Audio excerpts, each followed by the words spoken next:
Welcome back sa ating channel.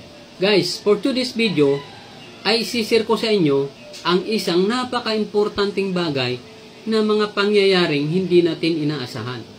Kung sakasakali man na magkaroon ng fracture or hindi natin inaasahan na magkaroon ng fracture ang mga anak natin o sino man sa ating pamilya, ay ito ay isang napaka-worst na balita para sa isang pamilya.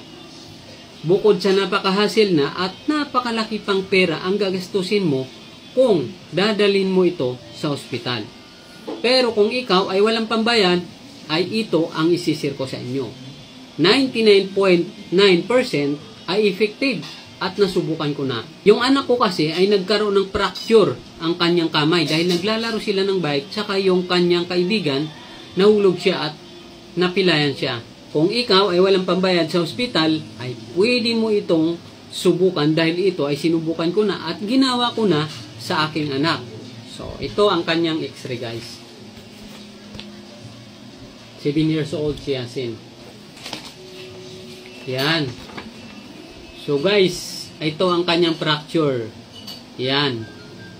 At ito naman ay dalawang bisis, guys. Dalawang bisis siya na x-ray kasi hindi pumapayag ang mga x-ray na isang bisis lang magkasama ito, magkasama yan at ito. Bawat isang joint ay isang x-ray.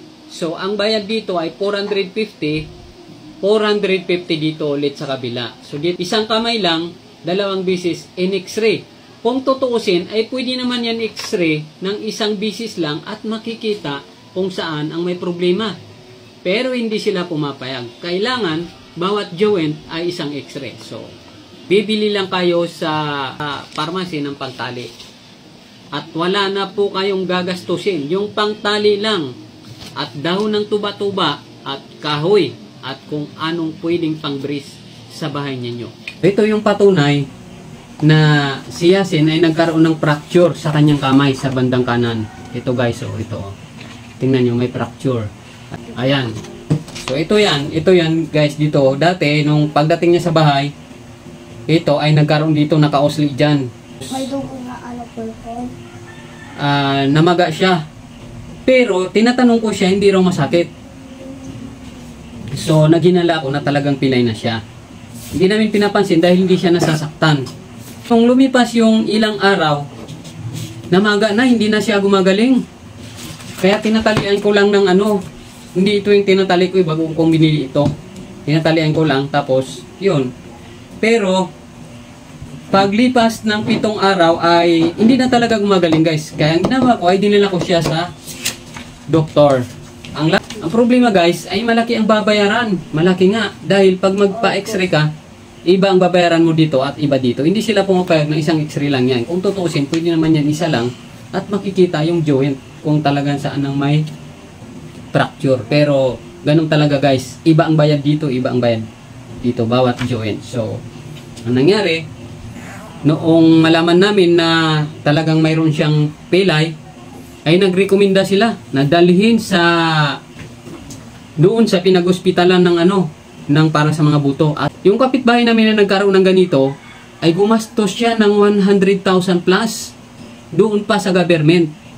Ang ginawa niya, lumapit siya sa mga congressman, mayor, at kung saan-saan pa. So, dahil hindi natin ginawa yun, ang ginawa lang natin ay tumawag tayo sa Mindanao at itinuro nila kung anong gagawin. Ang ginagawa ko guys, araw-araw sabi nila, imamassage ito. Imamassage ng paganyan. Lalagyan mo tubig. Kukuha ka ng tubig na yung sa gripo lang, running water. Tapos gaganyan mo, imamasahin mo siya araw-araw. Hindi katulad ng mga ibang albularyo na kailangan nila ng oil. Yung oil kasi guys ay mainit yun. Habang nainitan siya ay mas masakit siya. Kaya tubig siya. Yung tubig na inurasyon ng galing Mindanao. Sa cellphone lang guys ha. Cellphone na orasyon. Pinaorasyonan ko lang sa cellphone. Tapos minamassage ko ganyan araw-araw. Ganyan guys oh. Kung saan yung pilay niya. Parang itutuwid mo lang siya. So kakapain mo. Pagkatapos mong imasahe kung saan. Tapos lalagyan mo na ng tuba-tuba. Yan, ganyan guys ang ginagawa ko. Ito yung dating pilay niya eh. Ito yung nilalagay ko. Para malalamigan siya. Okay? Tapos, dito yung pilay. Kumuha ako ng ano ito siya guys? Pang breeze. Bahala na kayo kung anong kahoy ang gusto nyo. Pero itong ginawa ko, nilagyan ko na scotch tape yung vinyl. Ito yung vinyl guys. Pero pwedeng kahoy para be sure na matuwid siya. Hindi siya nagagalaw. So ako ng kahoy sa kabila. Ito tiles lang to pero kahoy yung ginagamit ko actually guys. Ginamit ko rin ito minsan. Kaso mabigat siya. Ako sinigurado ko na straight. Yan. Straight lang kami. Yan. So tingnan niyo yung pilay. Ganito yung ginawa ko.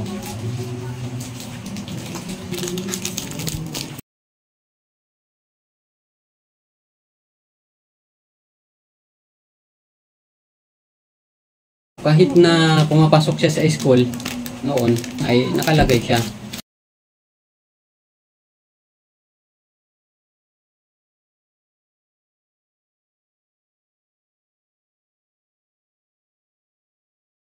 Meron naman tong lock dati nilalakyan dyan.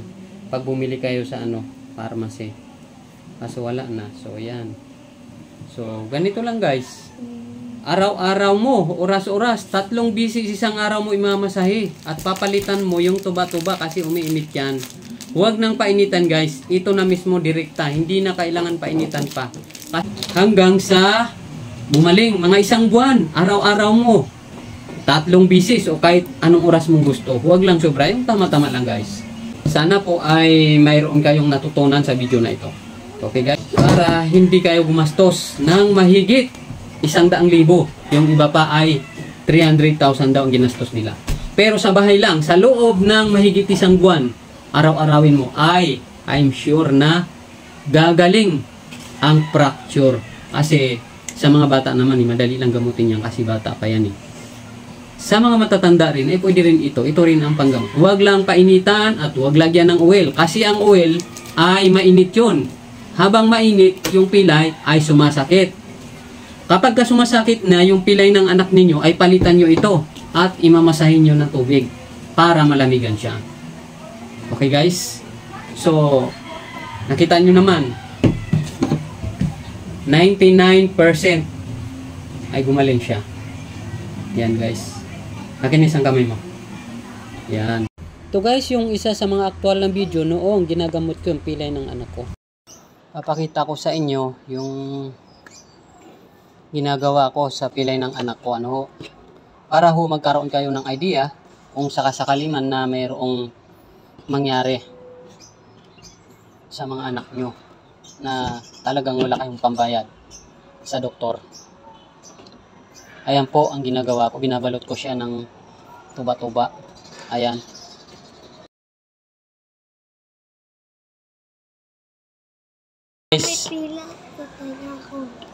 Wala na. Talagang wala ng sakit. Ilang buwan na ba? Mahigit 1 buwan na yata. Ayan. Dito guys, mayroong sugat dito nung nahulog siya sa scooter ng kaibigan niya. Dito. Tapos umusli yung buto dito. Ito po, gumawa ako ng anong tawag dito? Vinyl. Ito po yung vinyl guys. Ginawa ko, nilagyan ko pa ng scotch tape. Dinubli ko. Kasi yung vinyl pwede mo ganyanin. Kumbaga para siyang simento. Ayan o. Vinyl po. Nilagyan ko siya ng kawid dyan, 2 lapis. Tapos in-scotch tape. Lalagyan ng tuba-tuba, ganyan. Para hindi ho siya umiinit. Ang painitan yung tuba-tuba at huwag din lagyan ng oil. Ayan. Gaganyanin mo. Yan doon sa may kung saan mo gustong ma-straight. Ganyan. Kumbaga ganyan. Parang may tuba-tuba na yan. Bahala ka na kung paano mo i-diskarte. Paano ka dumiskarte kasi dito nakausli yung kanya. Kaya ang ginagawa ko ganyan. Tapos tinatalian yan ng katamtaman lang. Ayan ho. So okay na. Ayusin mo yung kamay mo, ganyanin mo. Kung ano pa. Nararamdaman ako dito. Siyempre. Ayan, ang ginagawa guys. Mamasahin mo araw-araw. 3 times a day, 4 times, kahit anong oras na gusto mo. Mas maganda raw pagka bagong gising siya, tapos imamassage mo. Ayun guys, wala na. So okay na yung kamay mo? Pwede na natin tanggalin yan siguro.